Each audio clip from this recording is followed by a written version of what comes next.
একদা এক গভীর বনে, যেখানে গাছের পাতার ফাঁক দিয়ে সূর্যালোক মাটিতে সোনালি আভা ছড়াত, সেখানে বাস করত এক কাক। তার নাম ছিল কাকু। কাকু ছিল খুব চালাক, কিন্তু তার মনটা ছিল ঈর্ষায় ভরা। সে সবসময় অন্যের ভালো দেখতে পারত না। বনের পাশেই ছিল এক বিশাল জলাশয়। সেই জলাশয়ে বাস করত এক রাজহাঁস, যার নাম ছিল শুভ্র। শুভ্র ছিল সাদা পালকের অধিকারী, দেখতে যেমন সুন্দর, মনটাও ছিল তার চেয়েও বেশি সুন্দর। সে খুব শান্ত ও বিনয়ী স্বভাবের ছিল। একদিন কাকু শুভ্রকে দেখল পরম শান্তিতে জলে ভাসতে। শুভ্র এমন সুন্দরভাবে জলের উপর দিয়ে যাচ্ছিল যেন সে জল স্পর্শই করছে না। কাকুর মনে হিংসা জন্মাল। সে ভাবল, আমিও যদি এমন করে জলের উপর দিয়ে যেতে পারতাম। কাকু শুভ্রর কাছে গিয়ে বলল, শুভ্র ভাই, তুমি কত সুন্দর করে জলের উপর দিয়ে ভেসে বেড়াও। আমাকে একটু শেখাবে? শুভ্র তার স্বভাবসুলভ বিনয়ে হেসে বলল, নিশ্চয়ই কাকু ভাই। এতে শেখার কিছু নেই, এটা তো আমাদের স্বাভাবিক গতিগু। কিন্তু কাকু মানতে নারাজ।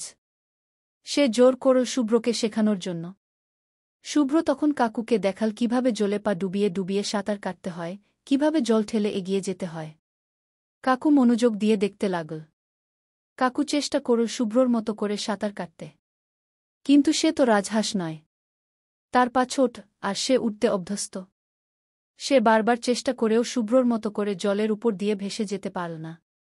বরং সে কেবলই ডুবতে লাগল, তার পালক ভিজে ভারী হয়ে গেল। শেষমেশ সে হাঁপাতে হাঁপাতে জলের কিনারে উঠে এল, কাদায় মাখামাখি হয়ে। শুভ্র কাকুকে এই অবস্থায় দেখে মৃদু হাসল এবং বলল, কাকু ভাই, তোমার কাজ হল আকাশে ওড়া, আর আমার কাজ হল জলে ভাসা। যে যার কাজে সেরা, সেটাই আসল কথা। অন্যের মতো হতে চাওয়া মানে নিজের বৈশিষ্ট্য ভুলে যাওয়া। কাকু নিজের ভুল বুঝতে পারল। সে লজ্জিত হয়ে শুভ্রর কাছ থেকে বিদায় নিল। শিক্ষণীয় বিষয়: নিজের স্বকীয়তা ও মূল্য বোঝা। এই গল্পটি আমাদের শেখায় যে প্রত্যেকেরই নিজস্ব ক্ষমতা ও বৈশিষ্ট্য রয়েছে। অন্যের মতো হওয়ার চেষ্টা না করে নিজের শ্রেষ্ঠত্বকে খুঁজে বের করা উচিত। হিংসা ত্যাগ করা। হিংসা কেবল নিজেরই ক্ষতি করে। অন্যের ভালো দেখে ঈর্ষান্বিত না হয়ে বরং নিজের উন্নতির দিকে মনোযোগ দেওয়া উচিত। সন্তুষ্টি, যা নিজের আছে তাতে সন্তুষ্ট থাকতে শেখা উচিত। অহেতুক অন্যের জিনিস দেখে লোভে পড়লে বা তার মতো হতে চাইলে কেবল কষ্টই বাড়ে।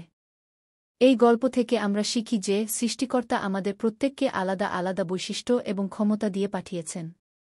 নিজের সীমাবদ্ধতা বুঝে এবং নিজের কাজে মনোযোগী হয়ে জীবনযাপন করাই বুদ্ধিমানের কাজ।